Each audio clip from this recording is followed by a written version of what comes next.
On behalf of State Superintendent Joy Hoffmeister, I'd like to welcome you today to our webinar reviewing the 2019-2020 bilingual audit process.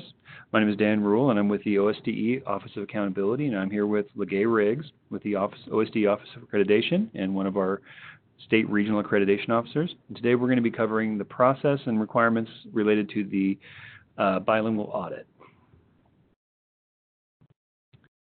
So, first, we're going to talk a little bit about bilingual status and the home language survey. So the responses given on the home language survey determine bilingual funding status and flag students for potential EL screening. I want to clarify that the home language survey is a dual-purpose document. Its primary purpose is to identify those students who may be in need of EL testing and may be EL status. The secondary purpose is to establish whether or not students who are not EL status still qualify for bilingual funding, which is the purpose of the bilingual audit itself.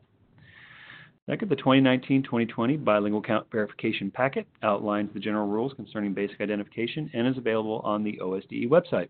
So I'm just going to jump over there real quick so you know exactly where it is, and it also contains a copy of the home language survey in case your district needs one. So we're going to go here to the OSDE homepage, hover over Services, click on Federal Programs. We're going to go over here to Title III. Click on the Part A English, and then it is right here currently on the Forms and Tools 2019-2020 Bilingual Count Verification Packet. You're just going to click right on that. And this is the packet itself, home language survey being right here in case your district needs one. And this form is also available in Spanish on the website as well. Okay. Remember, all students are considered bilingual. All EL students are considered bilingual for the purposes of state aid, but not all bilingual students are necessarily EL, which is the primary purpose for the bilingual audit, as we need to ensure that the students that are not EL and receiving bilingual funding are justified in doing so. Establishing status. So if two or more of the three language responses are a language other than English, and these are the three language responses on the home language survey, the student is considered more often and automatically qualifies for bilingual state aid. If a language other than English is indicated only once on the three language responses, the student is considered less often and qualifies for bilingual state aid if they also meet one of the following criteria. And that's a score of basic or below basic on the previous year's OSTP ELA test, or a score at or below the 35th percentile composite reading score from the spring of the previous school year on a state-approved norm reference test. And these would be your RSA K through 3 approved assessments or driven to read approved assessments. And this addresses the idea that not everyone will have an OSTP justifying score because your K through 3 kids will not, because they don't test OSTP, and neither will your 10th, 11th, and 12th graders. So in the K through 3, we would look at the K through 3 approved assessments for RSA, and then the driven to read for our 10th, 11th, and 12th graders.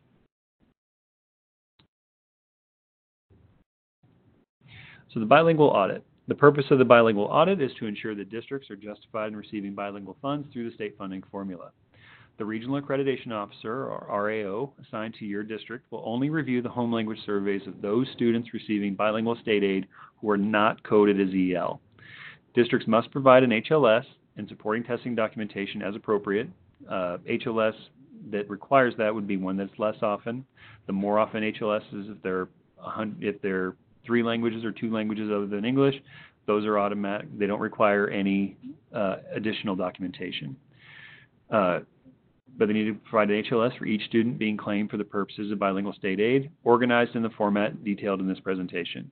And as LeGay will emphasize later, organization in this process is the key to getting through it with the minimum of issues. So the following slides will walk through the bilingual audit process and the required documentation. I'm going to hand it over to LeGay.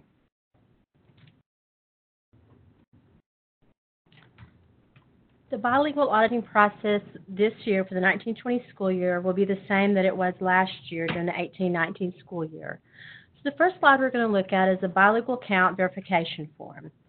This form will be available from your assigned RAO, and it must be completed prior to the scheduled district bilingual audit.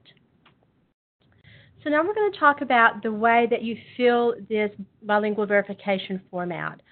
Step 1 is to open the WAVE application in single sign-on and navigate to State Reporting Certification. Once to State Reporting Certification, this will come up, and your step 2 is you're going to select October 1 Consolidated Report from the State Level Report Administration drop-down. Then you will have your site, and you will click on Reporting Tools. Once you've clicked on Reporting Tools, a new page will come up, and you'll see the page that is here. At this time, on the drop-down, you'll select the report of the student enrollment count. You will select the correct year on the selected school year, and you will then click on View Report. Once you click View Report, the WAY will generate a report similar to the one below, and we need to note the bilingual total by ethnicity row for Step 5. Once you note that, you will enter that information on the bottom row of the bilingual count verification form. Step 6 is to return to the previous screen and select the October 1 LEP grade grid in the Select Report drop-down, and again, click the Review Report button. A new screen will come up, and the WAY will generate a report similar to the one below, and again, you will note the grand total row for Step 7. Once you have those numbers, you will input the information from the grand total row in the top row of the bilingual count verification form. And the top row is the one that says ELP/EL students. Once you have filled both of those out, you will complete the middle row of the verification form by subtracting the ELP/EL students number in the top row from the total number of bilingual students number in the bottom row. And you will follow each of those steps within the same column. For example, if the district performs steps 1 through 8 for their high school and finds that in the Hispanic male column they have 12 ELP/EL students, which is the top row, and 19 total bilingual students, which is the bottom row, then they will subtract 12 from 19, and the district will input the number 7 in the bilingual only student box, which is on the center row, in the Hispanic male category. So when we as the RAOs review the completed form, we know that we will see 7 home language surveys that will justify bilingual funding for these 7 bilingual, not EL students. Steps 1 through 8 must be performed for each district site that has enrolled 1 or more bilingual, not EL students. Each site must have the appropriate home language surveys organized in separate sections by ethnicity and gender. For example, a section with Hispanic male surveys, a section with Asian female surveys, etc. At this time, I'm going to turn this back over to Dan. Thank you. Okay, and there are some known issues with the home language survey, especially with those districts that are not doing home language surveys digitally, and where they're just allowing parents to fill them out on their own and then collecting the surveys back upon enrollment. The first one is hyphenation. For a number of reasons, some parents want to hyphenate the language response in 1 or more of the questions on the home language survey. And this usually looks like an English/Spanish or an English/Russian, something along those lines. They don't want to answer 1 language per question. In cases like this, the district may default to the language other than English for the purposes of bilingual funding. So if you theoretically had 2 home language survey that said English/Spanish, English/Spanish, English/Spanish, English, that student could theoretically qualify as more often because you can default to the language other than English for the 2 responses. So that's allowable. And districts may also default to English with appropriate test data for purposes of exempting a student from EL screening. So while hyphenation is, quote unquote allowed, we would ask the districts make every reasonable effort to ensure parents and guardians understand the 3 home language survey questions and answer with a single response to each. And the best way I think to do this is that there should be some level of monitoring when these forms come back in from parents or guardians. If you have this as part of your new student enrollment packet, which most districts do, when that packet is handed back in to whoever your enrollment officer is, if they could just thumb through it really quickly, there should be some checks in there to say, okay, I noticed that you hyphenated this responses. We would appreciate it if you could maybe go one or the other. And there's no reason to, make a big stink about it. But generally speaking, if we have a conversation with the parents and kind of let them know that why this is important, that it's a single answer, that can kind of cut down on some of this gray area, and that's what we would like to do, if at all possible. So there's been some other issues as well. Oftentimes, for reasons beyond the state or the district's control, parents may feel the need to provide responses on the HLS that do not accurately reflect true linguistic status of the student. And this would be a student coming in and presenting an English home language survey when it is generally obvious to district staff that that might not be the most accurate status for that student. So in cases like this, we recommend that the district reach out to the parents and, again, have a conversation and see if they can get a home language survey response that may be more reflective of the correct status of the student. In situations where the home language survey changes for a current EL student, the new home language survey has no effect on a previous classification of EL. Remember, the home language survey does not dictate EL status. It's only a flag of potential EL status.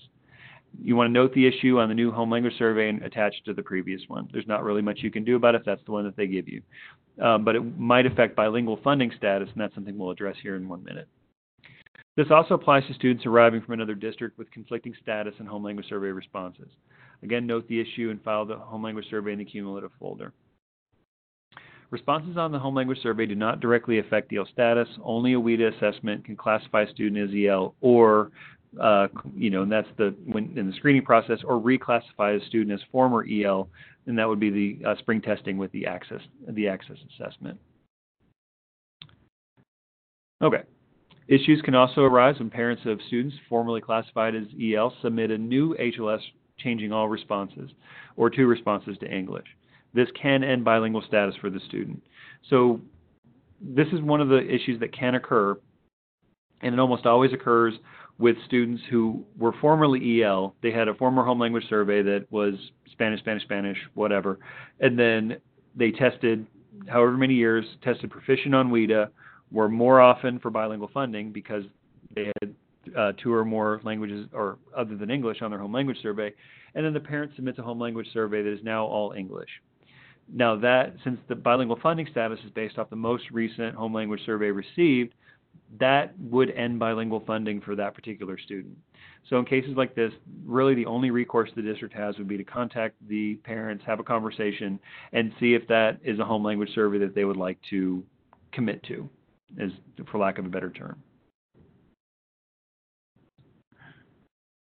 So in closing, I'd like to thank you for your time and let you know that your REO, and that may or may not be Ms. Riggs, or myself, would be more than happy to answer any questions you have regarding this webinar. Feel free to contact us at the information below. And LeGay, do you have any closing thoughts? No. Okay, sounds good. Well, again, thanks very much for joining us today, and please be in touch if we can be of any assistance. Thanks.